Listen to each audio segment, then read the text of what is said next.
నమస్కారం BTV news కి స్వాగతం. ఈనాటి ముఖ్యాంశాలు. రాష్ట్రంలో వర్ష ప్రభావ పరిస్థితులపై ఎప్పటికప్పుడు ఆరా తీస్తున్న సీఎం చంద్రబాబు. నెల్లూరు, చిత్తూరు, ప్రకాశం జిల్లాలకు 2 కోట్ల చొప్పున, మిగతా వర్ష ప్రభావిత జిల్లాలకు ₹1 చొప్పున అత్యవసర నిధులు మంజూరు చేసిన సీఎం. ఏపీ అసెంబ్లీలో టీడీపీ ఎమ్మెల్యే నందమూరి బాలకృష్ణ చేసిన వ్యాఖ్యలపై మాజీ సీఎం జగన్ స్పందన. బాలకృష్ణ అసెంబ్లీకి మద్యం సేవించి వచ్చారని, ఆయన మానసిక స్థితి సరిగ్గా లేదని జగన్ ఆరోపణ. తిరువూరు మండల పరిధిలోని మనుకుల్ల గ్రామాభివృద్ధిపై అధికారులు, గ్రామస్తులతో ఎంపీ కేశినేని శివనాథ్ సమీక్ష సమావేశం నిర్వహణ. రానున్న 3 నెలల్లో తిరువూరు ఎస్పీ కాలనీలో ప్రజలు ఎదుర్కొంటున్న సమస్యల్ని పరిష్కరిస్తామని ఎంపీ వెల్లడి. ఇంద్రకీలాద్రిపై భక్తులకు గాజుల అలంకరణలో దర్శనమిస్తున్న కనకదుర్గమ్మ. అమ్మవారిని దర్శించుకునేందుకు బారులు తీరిన భక్తులు. రాష్ట్రంలో వర్ష ప్రభావ పరిస్థితులపై ఎప్పటికప్పుడు ముఖ్యమంత్రి నారా చంద్రబాబు నాయుడు ఆరా తీస్తున్నారు. నెల్లూరు, చిత్తూరు, ప్రకాశం జిల్లాలకు 2 కోట్ల చొప్పున, మిగతా వర్ష ప్రభావిత జిల్లాలకు ₹1 చొప్పున అత్యవసర నిధులు మంజూరుకి సీఎం ఆదేశాలు జారీ చేశారు. దుబాయ్ పర్యటనలో బిజీగా ఉన్నప్పటికీ రాష్ట్రంలో వర్ష ప్రభావ పరిస్థితులపై ఎప్పటికప్పుడు ముఖ్యమంత్రి చంద్రబాబు నాయుడు ఆరా తీస్తున్నారు. తాజాగా రాష్ట్రంలో కురుస్తున్న భారీ వర్షాలపై దుబాయ్ నుండి అధికారులతో మరొకమారు సీఎం టెలికాన్ఫరెన్స్ నిర్వహించారు. తీసుకోవాల్సిన చర్యలపై మంత్రులు, సీఎస్, జిల్లా కలెక్టర్లు, ఎస్పీలతో మాట్లాడారు. వర్ష ప్రభావిత నెల్లూరు, ప్రకాశం, కడప, తిరుపతి, అన్నమయ్య జిల్లాల పరిస్థితిపై ఆయా జిల్లాల కలెక్టర్లు, ఆర్టీజీఎస్ అధికారులతో ముఖ్యమంత్రి చర్చించారు. నెల్లూరు, చిత్తూరు, ప్రకాశం జిల్లాలకు 2 కోట్ల చొప్పున, మిగతా వర్ష ప్రభావిత జిల్లాలకు ₹1 చొప్పున అత్యవసర నిధులు మంజూరుకి సీఎం ఆదేశాలు జారీ చేశారు. వర్ష ప్రభావిత ప్రాంతాల్లో ఎన్డీఆర్ఎఫ్ బృందాలను పంపాలని సూచనలు చేశారు. ప్రాణ, ఆస్తి నష్టం జరగకుండా చర్యలు చేపట్టాలని తెలిపారు. Revenue, disaster, police, irrigation, municipal, R&B, విద్యుత్ శాఖలు అప్రమత్తంగా ఉండాలని సూచించారు సీఎం. లోతట్టు ప్రాంతాల్లోని వారిని సురక్షిత ప్రాంతాలకు తరలించాలని అన్నారు. రిలీఫ్ కేంద్రాల్లో బాధితులకి నాణ్యమైన ఆహారం, పిల్లలకు పాలు అందించాలని అధికారులకు సీఎం చంద్రబాబు సూచించారు. మెగాస్టార్ చిరంజీవిపై ఏపీ అసెంబ్లీలో టీడీపీ ఎమ్మెల్యే నందమూరి బాలకృష్ణ చేసిన వ్యాఖ్యలు దుమారం కొనసాగుతోంది. ఈ వ్యవహారంపై వైసీపీ అధినేత జగన్ ఘాటుగా స్పందించారు. బాలకృష్ణ అసెంబ్లీకి మద్యం సేవించి వచ్చారని, ఆయన మానసిక స్థితి సరిగా లేదని సంచలన ఆరోపణలు చేశారు. బాలకృష్ణ వ్యాఖ్యలు, పవన్ కళ్యాణ్ మౌనంపై విలేకరులు అడిగిన ప్రశ్నకు బదులిస్తూ జగన్ తీవ్రస్థాయిలో విరుచుకుపడ్డారు. అసెంబ్లీలో మాట్లాడాల్సింది ఏంటి, ఆయన మాట్లాడిందేంటి, అదంతా పనికిమాలిన సంభాషణ. బాలకృష్ణ అసెంబ్లీలో తాగి మాట్లాడారు. తాగి వచ్చిన వ్యక్తిని సభలోకి ఎలా అనుమతిస్తారు? అలా మాట్లాడేందుకు అనుమతించిన స్పీకర్ కు బుద్ధి లేదా అని జగన్ తీవ్రంగా విమర్శించారు. అంతటితో ఆగకుండా బాలకృష్ణ మానసిక స్థితి ఏంటో ఆ మాటలతోనే అర్థమవుతోంది. తన సైకాలజికల్ ఆరోగ్యం ఎలా ఉందో ఆయనే ప్రశ్నించుకోవాలి అని వ్యాఖ్యానించారు. మాట లేని కాన్వర్జేషన్ బాలకృష్ణ అనే వ్యక్తి తీసుకొచ్చాడు అసెంబ్లీలో. అసలు ఆయన మాట్లాడాల్సింది ఏంది, అసెంబ్లీలో ఆయన మాట్లాడాల్సింది ఏంది, ఆయన తాగి మాట్లాడింది ఏంది, అసలు తాగినోని అసెంబ్లీకి తీసుకొని అసెంబ్లీలో మాట్లాడిచ్చే కార్యక్రమం చేస్తున్నారు అని అంటే స్పీకర్కి బుద్ధి లేదు. తాగినోడు ఆ మాదిరిగా మాట్లాడుతున్నాడు అని అంటే ఆయన సైకలాజికల్ హెల్త్ ఎట్టుందో, అసెంబ్లీకి వచ్చి ఆ మాదిరిగా మాట్లాడుతున్నాడంటే ఆయన రానున్న 3 నెలల్లో తిరువూరు ఎస్పీ కాలనీలో ప్రజలు ఎదుర్కొంటున్న సమస్యని పరిష్కరిస్తామని విజయవాడ ఎంపీ కేశినేని శివనాథ్ చిన్ని తెలిపారు. మనుకుల్ల గ్రామంలో హైస్కూల్ కాంపౌండ్ వాల్స్ నిర్మాణ పనులు త్వరలో చేపడతామని ఆయన చెప్పారు. తిరువూరు మండల పరిధిలోని మనుకుల్ల గ్రామాభివృద్ధిపై అధికారులు, గ్రామస్తులతో ఎంపీ కేశినేని శివనాథ్ సమీక్ష సమావేశం నిర్వహించడం జరిగింది. ఈ సమావేశంలో గ్రామస్తులు వారు ఎదుర్కొంటున్న అనేక సమస్యల్ని ఎంపీ దృష్టికి తీసుకువచ్చారు. వారి సమస్యలపై స్పందిస్తూ బీసీ ఎస్పీ కాలనీలో సమస్యల్ని పరిష్కరించే దిశగా చర్యలు తీసుకుంటామని అన్నారు. మనుకుల్ల గ్రామంలో హైస్కూల్ కాంపౌండ్ వాల్స్ నిర్మాణ పనులు త్వరలో చేపడతామని చెప్పారు. హరిజనవాడలో ఆర్ఓ ప్లాంట్ ని నిర్మిస్తామని వారికి హామీ ఇచ్చారు. ఇంకా గ్రామస్తులు తన దృష్టికి తెచ్చిన పలు సమస్యల పరిష్కారానికి గల అవకాశాలని పరిశీలించాల్సిందిగా ఆయన సంబంధిత అధికారుల్ని ఆదేశించారు. ఇంద్రకీలాద్రిపై వెలిసిన కనకదుర్గమ్మ అమ్మవారు భక్తులకి గాజుల అలంకరణలో దర్శనమిస్తున్నారు. ప్రతి సంవత్సరం కార్తీక మాసంలో యమ ద్వితీయ నాడు అమ్మవారు గాజుల అలంకరణలో దర్శనమిస్తారు. అమ్మవారిని దర్శించుకునేందుకు భారీ సంఖ్యలో భక్తులు బారులు తీరారు. అమ్మలనగన్న అమ్మ, ముగ్గురమ్మల మూలపుటమ్మ కనకదుర్గమ్మ కొలువైన ఇంద్రకీలాద్రి రంగురంగుల గాజులతో ఇంద్రధనుస్సుని తలపిస్తోంది. కార్తీక మాసంలో యమ ద్వితీయ సందర్భంగా దుర్గమ్మ సన్నిధిలో గాజుల మహోత్సవాన్ని వైభవంగా నిర్వహిస్తున్నారు. అమ్మవారి మూల విరాట్తో పాటు ఉత్సవమూర్తిని ఆలయ ప్రాంగణాన్ని అందమైన గాజులతో అలంకరించారు.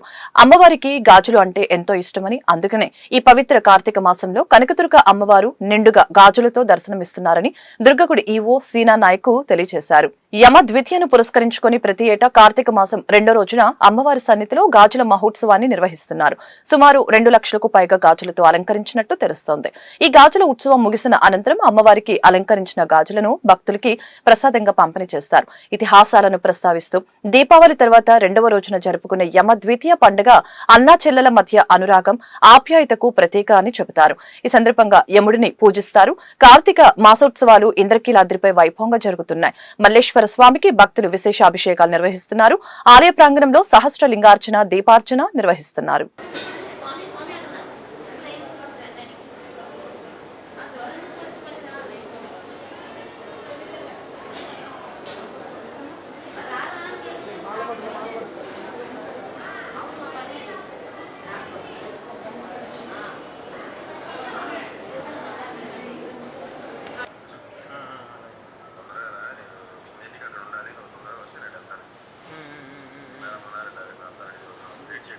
అదే అదే అలాగే ఇంకేం తమ్ముడు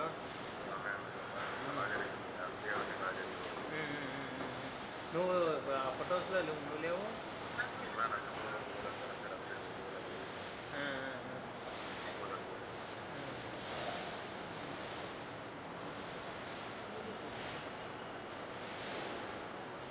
అదే దేశ తూర్పు తీరంలో అత్యంత వేగంగా అభివృద్ధి చెందుతున్న రాష్ట్రాల్లో ఆంధ్రప్రదేశ్ ముందుందని, పూర్వోదయ పథకం ద్వారా తీర ప్రాంతాల్లో మరింత అభివృద్ధికి అవకాశాలు ఉన్నాయని నీతి ఆయోగ్ సీఈఓ సుబ్రహ్మణ్యం తెలిపారు. ముఖ్యంగా ఆంధ్రప్రదేశ్ లో పలు ఓడరేవులు ఉన్నప్పటికీ ప్రత్యేకంగా ఒక కంటైనర్ మెగా పోర్టు ఏర్పాటు చేసుకోవాల్సిన అవసరం ఉందని, ఆ దిశగా తగిన ప్రయత్నాలు చేయవలసిన అవసరం ఉందని ప్రభుత్వానికి సూచించారు. పూర్వోదయ పథకం మరియు విశాఖపట్నం గ్రోత్ హబ్ పై గురువారం ఏపీ సచివాలయంలో నీతి ఆయోగ్ సీఈఓ బీవీఆర్ సుబ్రహ్మణ్యం, ప్రభుత్వ ప్రధాన కార్యదర్శి కె విజయానంద్ తో సమావేశమై చర్చించారు. ఈ సందర్భంగా నీతి ఆయోగ్ సీఈఓ సుబ్రహ్మణ్యం మాట్లాడుతూ రానున్న చీఫ్ సెక్రటరీల సమావేశంలో ఆంధ్రప్రదేశ్ రాష్ట్ర సమగ్రాభివృద్ధికి తీసుకుంటున్న వినూత్న పథకాలపై ప్రత్యేక ప్రజెంటేషన్ ఇచ్చేందుకు వీలుగా తగిన నివేదికను సిద్ధం చేసుకోవాలని సీఎస్ విజయానంద్ కు ఆయన సూచించారు. అనంతరం విశాఖపట్నం, అమరావతి, తిరుపతి గ్రోత్ కారిడార్ల ఏర్పాటు తద్వారా జరిగే అభివృద్ధి ప్రయోజనాలపై ఆయన చర్చించారు. అనంతరం ప్రభుత్వ ప్రధాన కార్యదర్శి కె విజయానంద్ మాట్లాడుతూ విశాఖపట్నం గ్రోత్ హబ్ పనులు వేగవంతంగా చేసేందుకు ప్రత్యేకంగా ఒక అధికారిని ఇన్ఛార్జిగా నియమించడం జరుగుతుందని చెప్పారు. రాష్ట్రంలో వివిధ ప్రాజెక్టుల్ని వేగవంతంగా ముందుకు తీసుకువెళ్లడంతో పాటు అనేక నూతన ప్రాజెక్టులు, పరిశ్రమలు ఏర్పాటు అయ్యేలాగా ప్రభుత్వం పెద్ద ఎత్తున ప్రయత్నాలు చేస్తుందని ఈ సందర్భంగా వివరించారు. కేంద్రం నుంచి వివిధ ప్రాజెక్టులు, పథకాలని సకాలంలో తగిన నిధులు మంజూరు అయ్యేలాగా కృషి చేయడం జరుగుతుందని, కేంద్రం నుండి తగిన నిధులు మంజూరు అయ్యేలాగా నీతి ఆయోగ్ సిఫార్సు చేయాలని సీఎస్ విజయానంద్ నీతి ఆయోగ్ సీఈఓ సుబ్రహ్మణ్యానికి విజ్ఞప్తి చేశారు. అవుట్ఫాల్ డ్రౌన్ లో వర్షపు నీరు ప్రవాహం డ్రోన్ తో విజయవాడ నగరపాలక సంస్థ కమిషనర్ ధ్యానచంద్ర పరిశీలించారు. వర్షపు నీటి ప్రవాహంలో ఎటువంటి అంతరాయం లేకుండా చూసుకోవాలని అధికారుల్ని ఆదేశించారు. గురువారం ఉదయం తన పర్యటనలో భాగంగా Tikkili road, Mother Teresa junction, Pinnamaneni polyclinic road, Loyola college road, ESA hospital junction, inner ring road, 33 తూములు సెంటర్ ప్రాంతాల్ని పర్యటించి క్షేత్రస్థాయిలో వర్షపు నీరు ప్రవాహాన్ని విజయవాడ నగరపాలక సంస్థ కమిషనర్ ధ్యానచంద్ర పరిశీలించారు. ఈ సందర్భంగా కమిషనర్ మాట్లాడుతూ డీసిల్టింగ్ పనులు ఎప్పటికప్పుడు జరుగుతూ ఉండాలని, కల్వర్టుల వద్ద ప్రత్యేకంగా దృష్టి పెట్టి వ్యర్థాలను తొలగించాలని, కల్వర్టుల్ని పూర్తి స్థాయిలో మెయింటెనెన్స్ చేయాలని, 33 తూముల వద్ద గుర్రపు డెక్కలను తొలగించాలని అన్నారు. ఈఎస్ఏ జంక్షన్ వద్ద కిందకున్న కల్వర్టుని లెవెల్ పెంచమని, అవుట్ఫాల్ డ్రైన్ ని డ్రోన్ తో పరిశీలించారు. ఎప్పటికప్పుడు డీసిల్టింగ్ చేసుకుంటూ వర్షపు నీటి ప్రవాహంలో ఎటువంటి అంతరాయం లేకుండా చూసుకోవాలని అధికారుల్ని ఆదేశించారు. ఆరోగ్యశ్రీని అనారోగ్యశ్రీగా మార్చారని, ఆరోగ్యశ్రీ పథకం పెట్టి వైఎస్సార్ దేవుడైతే ఆ పథకాన్ని ఆపి చంద్రబాబు రాక్షసుడు అయ్యాడని ఏపీసీసీ అధ్యక్షురాలు వైఎస్ షర్మిలారెడ్డి అభివర్ణించారు. ఆరోగ్యశ్రీ పథకం పేరు ఏదైనా సరే ఆ పథకాన్ని కొనసాగించాలని, వెంటనే 2700 కోట్ల ఆరోగ్యశ్రీ బకాయిలను విడుదల చేయాలని ప్రభుత్వాన్ని డిమాండ్ చేశారు. ఆరోగ్యశ్రీ నిధుల్ని విడుదల చేయాలని ఆంధ్రరత్న భవన్ వద్ద ఏపీసీసీ చీఫ్ వైఎస్ షర్మిలారెడ్డి ఆధ్వర్యంలో నిరసన కార్యక్రమం నిర్వహించడం జరిగింది. కార్యక్రమంలో పాల్గొన్న షర్మిలారెడ్డి మాట్లాడుతూ ఆరోగ్యశ్రీ పథకాన్ని బొందపెట్టే కుట్ర జరుగుతుందని చెప్పారు. వైఎస్సార్ హయాంలో పథకం గొప్పగా సాగిందని అన్నారు. వైఎస్సార్ కి పేద ప్రజల పట్ల ప్రేమకు నిదర్శనం ఆరోగ్యశ్రీ పథకమని, పాదయాత్ర చేసి ప్రజల కష్టాలు తెలుసుకుని పథకాన్ని రూపకల్పన చేశారని అన్నారు. కూటమి సర్కార్ వైఖరి చూస్తూ ఉంటే ఆరోగ్యశ్రీ కొనసాగించే పరిస్థితి కనపడటం లేదని చెప్పారు. ప్రైవేట్ ఆసుపత్రుల్లో వైద్య వైద్య సేవలు నిలిపివేయడంతో రోగులు ఇబ్బందులు పడుతున్నారని అన్నారు. రాష్ట్ర ప్రభుత్వం 2,700 కోట్ల ఆరోగ్యశ్రీ బకాయిలు ఉన్నాయని వాటిని విడుదల చేయాలని చెప్పారు. ఆరోగ్యశ్రీకి పేరు ఏం పెట్టినా తమకు అభ్యంతరం లేదని ఏ పేరుతోనైనా దాన్ని కొనసాగించాలని డిమాండ్ చేశారు. 700 కోట్ల రూపాయలైతే వైసీపీ అధికారంలోంచి దిగిపోయే నాటికి ఉన్న బకాయిలు 2,000 కోట్ల రూపాయలు. అంటే మొత్తం 2,700 కోట్ల రూపాయలు ప్రైవేట్ హాస్పిటల్ కి ప్రభుత్వం చెల్లించాల్సి ఉంది. వాళ్ళు పాపం ఏం చేస్తారు? వాళ్ళకైనా కూడా హాస్పిటల్ నడుపుకోవాలి అంటే వాళ్ళకైనా ఖర్చు అవుతుంది. మరి ఇంతింత బకాయిలు హాస్పిటల్కు పెడితే ఆ హాస్పిటల్కైనా ఎలా ఫంక్షనింగ్ అవుతాయో చంద్రబాబు గారు సమాధానం చెప్పాలి. వాళ్ళైనా ఒక హాస్పిటల్ నడపాలి అంటే వాళ్ళైనా ఎక్కడి నుంచో డబ్బులు తీసుకొచ్చి ఇన్వెస్ట్ చేసిన వాళ్ళే, అంటే వాళ్ళకు వడ్డీలు కూడా పడుతుంటాయి.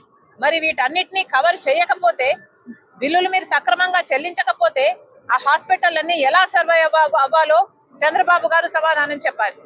మళ్ళీ చెప్తున్నాం, 2,700 కోట్ల రూపాయలు బకాయిలు ఉన్నాయి. చంద్రబాబు గారు కూటమి సర్కార్ తప్పించుకునే ప్రయత్నం చేస్తుంది. 2,000 కోట్ల రూపాయలు వైసీపీ బకాయిలే అని చెప్పి వాళ్ళ మీద తోసే ప్రయత్నం చేస్తుంది. సరే, వాళ్ళ బుద్ధిహీనత. ఆరోగ్యశ్రీ రాజశేఖర రెడ్డి గారి పథకమైనా వాళ్ళు బకాయిలు పెట్టిపోయారు.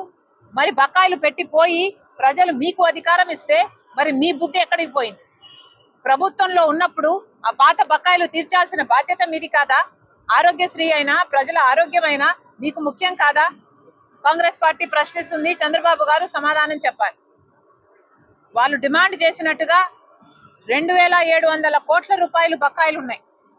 ఈ ప్రభుత్వం పెట్టిన బకాయిలు 700 కోట్ల రూపాయలు. ఆ 700 కోట్ల రూపాయలను వెంటనే విడుదల చేయాలి. మిగతా 2,000 కోట్ల రూపాయలు ఏదైతే వాళ్ళు హామీ అడుగుతున్నారో, ఒక బ్లూ ప్రింట్ అడుగుతున్నారో, వాళ్ళు ఏదైతే ఒక బాండ్ పేపర్ మీద మీరు ఎప్పుడెప్పుడు ఇస్తారు, క్లారిటీ ఇవ్వండి అని అడుగుతున్నారో, ప్రభుత్వం దాని మీద క్లారిటీ ఇవ్వాల్సిన అవసరం ఉంది. మళ్ళీ చెప్తున్నాం, ఆరోగ్యశ్రీ రాజశేఖర రెడ్డి గారి పథకం, ఆరోగ్యశ్రీ కాంగ్రెస్ పార్టీ పథకం. ఆరోగ్యశ్రీని కూనీ చేస్తాము అంటే, ఇలా స్ట్రెచ్చర్లో పడుకోబెడతాము అంటే కాంగ్రెస్ పార్టీ ఒప్పుకునే పరిస్థితే లేదు. నిరాహార దీక్షకైనా దిగుతాం, ఆమరణ నిరాహార దీక్షకైనా దిగుతాం తప్పితే ఆరోగ్యశ్రీని మాత్రం చనిపోనివ్వమని రాష్ట్ర ప్రజలకు కాంగ్రెస్ పార్టీ హామీ ఇస్తుంది. మళ్ళీ చెప్తున్నాం, చంద్రబాబు గారికి ఇది ఆరోగ్యశ్రీ అని పేరు పెడతారా, లేకపోతే ఎన్టీఆర్ సేవ వైద్య సేవ అని పెడతారా, లేక నారా వైద్య సేవ అని పెడతారా? బలిజ కుటుంబం మీద జరిగిన హత్యాకాండపై స్పందించిన రాష్ట్ర ప్రభుత్వానికి రాష్ట్ర కాపు జేఏసీ అధ్యక్షులు చందు జనార్దన్ కృతజ్ఞతలు తెలిపారు. దాడికి కారకులైన వారిని కఠినంగా శిక్షించాలని ప్రభుత్వానికి విజ్ఞప్తి చేశారు. రాష్ట్ర ప్రభుత్వం దృష్టికి తీసుకువెళ్లేందుకు కృషి చేసిన జేఏసీ నాయకులందరికీ ధన్యవాదాలు తెలిపారు. రాష్ట్ర కాపు జేఏసీ ఆధ్వర్యంలో గాంధీనగర్ ప్రెస్ క్లబ్ లో మీడియా సమావేశం నిర్వహించడం జరిగింది. ఈ సమావేశంలో జేఏసీ అధ్యక్షుడు చందు జనార్దన్, నాయకులు పాల్గొన్నారు. ఈ సమావేశంలో వారు మాట్లాడుతూ తిరుమలశెట్టి లక్ష్మీనాయుడు కుటుంబంపై జరిగిన దాడి విషయంలో స్పందించిన రాష్ట్ర ప్రభుత్వానికి కృతజ్ఞతలు తెలిపారు. వారికి ముఖ్యమంత్రి చంద్రబాబు నాయుడు, ఉప ముఖ్యమంత్రి పవన్ కళ్యాణ్ తగిన న్యాయం చేస్తామని మాటిచ్చారని అన్నారు. క్షేత్రస్థాయిలో ఆ కుటుంబం భయాందోళనకి గురవుతూనే ఉందని, పూర్తి న్యాయం జరిగే వరకు ప్రభుత్వంతో పాటు కాపు జేఏసీ వారికి అండగా ఉంటుందని చెప్పారు. రాష్ట్రంలో కాపులపై దాడులు జరిగితే సహించేది లేదని అన్నారు. ఇతర కుల సంఘాలకైనా అదే బాధ్యత ఉంటది, అదే ప్రాధాన్యత ఉంటదని సవివరంగా విన్నవించుకుంటా ఉన్నాను. మరొక్క మారు రాష్ట్ర ప్రభుత్వ ప్రకటన లక్ష్మీనాయుడు గారి హత్యకు సంబంధించిన నేపథ్యంలో ఏదైతే గౌరవ ముఖ్యమంత్రి చంద్రబాబు నాయుడు గారు ప్రకటన చేసే విధంగా ఆదేశించారో, గౌరవ హోంమంత్రి అనిత గారు ఆ ప్రకటనను ప్రకటించారో, ఆ సందర్భంగా మంత్రి నారాయణ గారు గాని, నాగేశ్వరరావు గారు గాని, బొలిశెట్టి శ్రీనివాస్ గారు గాని వీటన్నిటిలో ఉండి ప్రకటన వచ్చే విధంగా నివేదిక వెంటనే ఇచ్చి ఈ కార్యక్రమానికి పూర్తి సహాయ సహకారాలు అందించినందుకు గాను వారందరికి కూడా రాష్ట్ర కాపు జేఏసీ పక్షాన ప్రత్యేక ధన్యవాదాలు తెలుపుతా ఉన్నాను. అదేవిధంగా ఏదైతే ఈ సంఘటనకు సంబంధించిన అంశంలో వైసీపీ నాయకత్వం మద్దతు తెలిపింది, లక్ష్మీనాయుడు గారి నివాసానికి వెళ్ళి వారి యొక్క కుటుంబానికి మనోనిబ్బరానికి ఇచ్చింది. వైసీపీ పార్టీకి, వైసీపీ అధినాయకత్వానికి, వైసీపీ నాయకత్వం పక్షాన తోట త్రిమూర్తులు గాని, అదేవిధంగా గౌరవ తోట త్రిమూర్తులు గారు, అంబటి రాంబాబు గారు, ఈ విధంగా వంగవీటి నరేంద్ర గారు వెళ్ళారు. వారందరికి కూడా ప్రత్యేక ధన్యవాదాలు తెలుపుతా ఉన్నాను. అదేవిధంగా బలిజ సంఘాల పక్షాన ఆమంచి సోములు గారు కానీ, ఆమంచి కృష్ణమోహన్ గారు కానీ, దాసరి రాము గారు కానీ, సోదరులు ఈశ్వర్ గారు కానీ, రెడ్డి శేఖర్ గారు కానీ, ఈ విధంగా అమ్మ శ్రీనివాస్ గారు కానీ ఏదైతే కాపు బలిజ సంఘాల పక్షాన వెళ్లి మద్దతు తెలిపారో ప్రతి ఒక్కరికి కూడా రాష్ట్ర కాపు జేఏసీ పక్షాన ప్రత్యేక ధన్యవాదాలు తెలుపుతా ఉన్నాను. అదేవిధంగా న్యాయ పోరాట పక్షాన కోటిపల్లి అయ్యప్ప గారు కానీ, రాష్ట్ర స్థాయిలో సీనియర్ న్యాయవాది చిదంబరం గారు లాంటి సీనియర్ న్యాయవాదులు కానీ పూర్తి స్థాయి మద్దతు తెలిపారు. వీరందరికీ కూడా ప్రత్యక్షంగా మద్దతు తెలిపి ఆ కుటుంబాన్ని పరామర్శించిన నాయకత్వానికి, సంఘాలకి, అదేవిధంగా రాజకీయ పార్టీలకి అందరికి కూడా ప్రత్యేక ధన్యవాదాలు తెలుపుతా ఉన్నాను. దేశంలోని అత్యున్నత న్యాయస్థానం supreme court chief justice BR Gavai మీద సుప్రీంకోర్టు సాక్షిగా దాడి చేస్తే ఇప్పటి వరకు కేసు నమోదు చేయకపోవడం దుర్మార్గమని ఎంఆర్పీఎస్ నాయకులు మందకృష్ణ మాదిగ ఆవేదన వ్యక్తం చేశారు. కేవలం దళితుని మీద దాడి కాబట్టి కేసు నమోదు చేయలేదని ఆరోపించారు. దేశంలోని అధికార ప్రతిపక్షాలన్నీ చర్యను ఖండించాయని వెల్లడించారు. గవాయ్పై దాడిని ఖండిస్తూ బాధ్యులైన వారిపై చర్యలు తీసుకోవాలని చలో హైదరాబాద్ కార్యక్రమాన్ని చేపట్టామని చెప్పారు. ఎంఆర్పీఎస్ నాయకులు మందకృష్ణ మాదిగ ఆధ్వర్యంలో గాంధీనగర్ ప్రెస్ క్లబ్ లో మీడియా సమావేశం నిర్వహించడం జరిగింది. ఈ కార్యక్రమంలో ఎంఆర్పీఎస్, ఎంఎస్పీ, విహెచ్పిఎస్ నాయకులు మాట్లాడారు. ఈ సందర్భంగా వారు మాట్లాడుతూ సుప్రీంకోర్టు చీఫ్ జస్టిస్ పై దాడి జరిగితే ఇంతవరకు చర్యలు తీసుకోకపోవడం అన్యాయమని అన్నారు. బాధ్యులైన వారిపై చర్యలు తీసుకోవాలని చెప్పారు. రాజకీయ పక్షాలన్నీ దాడిని ఖండించాయని అన్నారు. దాడికి బాధ్యులైన వారిపై ఇప్పటి వరకు చర్యలు తీసుకోకపోవటాన్ని వ్యతిరేకిస్తూ చలో హైదరాబాద్ కార్యక్రమానికి పిలుపునిచ్చామని అన్నారు. నవంబర్ 1న హైదరాబాద్ లో పెద్ద ఎత్తున నిరసన కార్యక్రమం చేపట్టామని అన్నారు. ఉంటుందో ఊహించుకోవడానికే చాలా బాధేస్తుంది, ఆవేదన కలుగుతుంది. ఈ నేపథ్యంలో దాడి జరిగిన వెంటనే గౌరవ చీఫ్ జస్టిస్ గారి మీద చెప్పుతో దాడి జరిగిన వెంటనే గౌరవ దేశ ప్రధానమంత్రి నరేంద్ర మోడీ గారు ఈ చర్యను ఖండించారు. ఈ దాడి ప్రతి భారతీయుడిని ఆగ్రహానికి గురి చేస్తుందని చెప్పడం జరిగింది. ఇట్లాంటి దాడులకు ఈ దేశంలో తావులేదని చెప్పడం జరిగింది. దేశ ప్రజలందరూ ఈ సంఘటనను ఖండిస్తున్నారని చెప్పడం జరిగింది. అంతేకాదు ప్రతిపక్ష పార్టీకి సంబంధించిన నాయకత్వం వహిస్తున్న 3 ప్రధాన ప్రముఖులు, కాంగ్రెస్ పార్టీ జాతీయ అధ్యక్షుడు గుండా దళితుడైన మల్లికార్జున ఖర్గే గారు, కాంగ్రెస్ పార్టీ సీనియర్ నాయకురాలు, జాతీయ మాజీ అధ్యక్షురాలు, యూపీఏ ప్రభుత్వ గత చైర్మన్గా పనిచేసిన శ్రీమతి సోనియా గాంధీ గారు, ప్రస్తుతం ప్రతిపక్ష నాయకుడైన రాహుల్ గాంధీ గారు ఈ దాడిని ఖండిస్తూ ఇది రాజ్యాంగం మీద జరిగిన దాడని, ఇది న్యాయ వ్యవస్థ మీద జరిగిన దాడని, దీన్ని అందరూ ఖండించాలని చెప్పి మాట్లాడడం కూడా జరిగింది. ఈ విధంగా అధికార పక్షానికి ప్రథమ నేతగా ఉండబడే దేశ ప్రధానమంత్రి గారు ఖండించిన, ప్రతిపక్షాలకు సంబంధించిన ప్రధాన నాయకత్వం ఖండించిన, వామపక్షాలకు సంబంధించిన డి రాజా గారి నుంచి మొదలుకుంటే సిపిఐ జాతీయ కార్యదర్శి, ప్రధాన కార్యదర్శి, సిపిఎం సంబంధించిన కేరళ ముఖ్యమంత్రితో పాటు జాతీయ కమిటీ ఖండించిన, ఈ రాష్ట్రం సంబంధించిన తెలుగు రాష్ట్రాలకు సంబంధించిన ముఖ్యమంత్రులు, ఉప ముఖ్యమంత్రులు ఖండించిన, దేశం యావత్తులో ఉండబడే అన్ని పార్టీలు ఖండించినప్పటికీ కేసు నమోదు కాలేదు. దీన్ని బట్టి దళితుల్లో ఏ స్థాయికి ఎదిగిన నేతలకైనా అవమానం జరుగుతుందని, అవమానం జరిగితే చట్టాలు బీసీలకు 42% రిజర్వేషన్లు అమలు చేయాలని, అందుకోసం కేంద్ర ప్రభుత్వంలో భాగస్వాములుగా ఉన్న టీడీపీ మరియు జనసేన పార్టీలు ఒత్తిడి తీసుకుని రావాలని ఆంధ్ర పొలిటికల్ ఫ్రంట్ రాష్ట్ర అధ్యక్షులు జాలాది చంద్రానంద్ డిమాండ్ చేశారు. విభజన హామీలను కేంద్ర ప్రభుత్వం వెంటనే అమలు చేయాలని విజ్ఞప్తి చేశారు. ఆంధ్ర పొలిటికల్ ఫ్రంట్ ఆధ్వర్యంలో ప్రజా సంక్షేమంపై joint conference Gandhinagar press club లో నిర్వహించడం జరిగింది. కార్యక్రమంలో యువతకు ఉపాధిగా అవకాశాలు, రైతుల అభివృద్ధి, మహిళా సాధికారత, విద్యార్థుల భవిష్యత్తు, పబ్లిక్ సెక్టర్ పరిరక్షణ, గ్రామీణ అభివృద్ధి వంటి అంశాలపై చర్చ జరిగింది. ఈ సందర్భంగా ఫ్రంట్ చైర్మన్ జాలాది చంద్రానంద్ మాట్లాడుతూ బీసీల రిజర్వేషన్లు 42% పెంచేలాగా కేంద్ర ప్రభుత్వంపై టీడీపీ, జనసేన ఒత్తిడి తీసుకుని రావాలని అన్నారు. విభజన హామీలను కేంద్రం అమలు చేయాలని అన్నారు. ప్రజా సంక్షేమాన్ని దృష్టిలో పెట్టుకుని సంస్కరణలు తీసుకుని రావాలని అన్నారు. యువతకు ఉపాధి అవకాశాలు పెంచాలని అన్నారు. రాష్ట్రంలో సామాజిక న్యాయం కోసం ఆంధ్ర పొలిటికల్ ఫ్రంట్ పోరాటం చేస్తుందని అన్నారు. కార్యక్రమంలో national political justice front chairman VGR Naragoni, Indian ప్రజా కాంగ్రెస్ పార్టీ ఏపీ ప్రెసిడెంట్ సిద్దం రెడ్డి, శివశంకర్ రెడ్డి, కాపునాడు ప్రెసిడెంట్ గిడ్డ శ్రీనివాస నాయుడు, కాపు సంఘం నాయకులు వేల్పూరి శ్రీనివాసు తదితరులు పాల్గొన్నారు.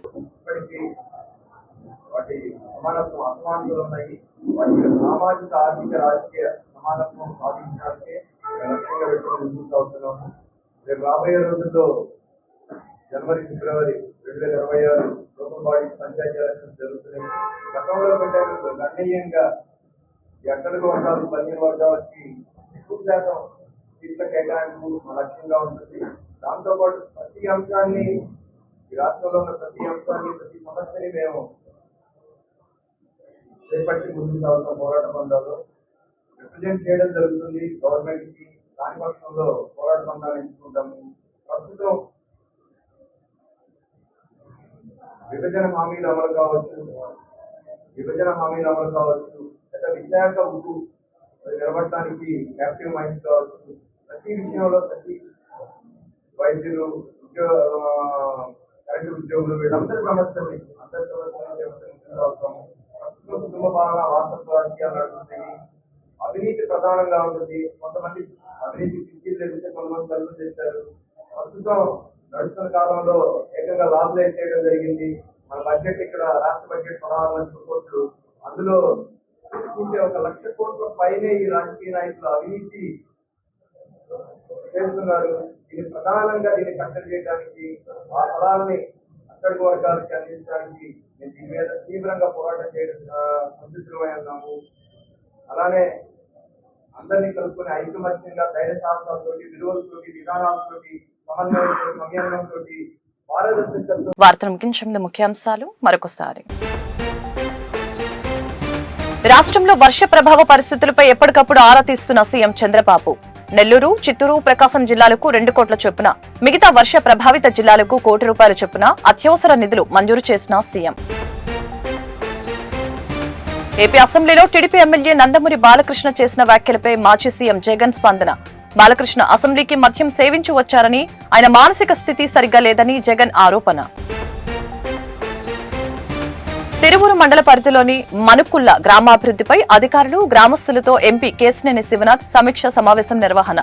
రానున్న 3 నెలల్లో తిరువూరు ఎస్పీ కాలనీలో ప్రజలు ఎదుర్కొంటున్న సమస్యల్ని పరిష్కరిస్తామని ఎంపీ వెల్లడి. ఇంద్రకీలాద్రిపై భక్తులకు గాజుల అలంకరణలో దర్శనమిస్తున్న కనకదుర్గమ్మ. అమ్మవారిని దర్శించుకునేందుకు బారులు తీరిన భక్తులు. ఈ వార్తలు ఇంతటితో సమాప్తం. మరొక బులెటిన్లో మళ్ళీ కలుద్దాం. నమస్కారం.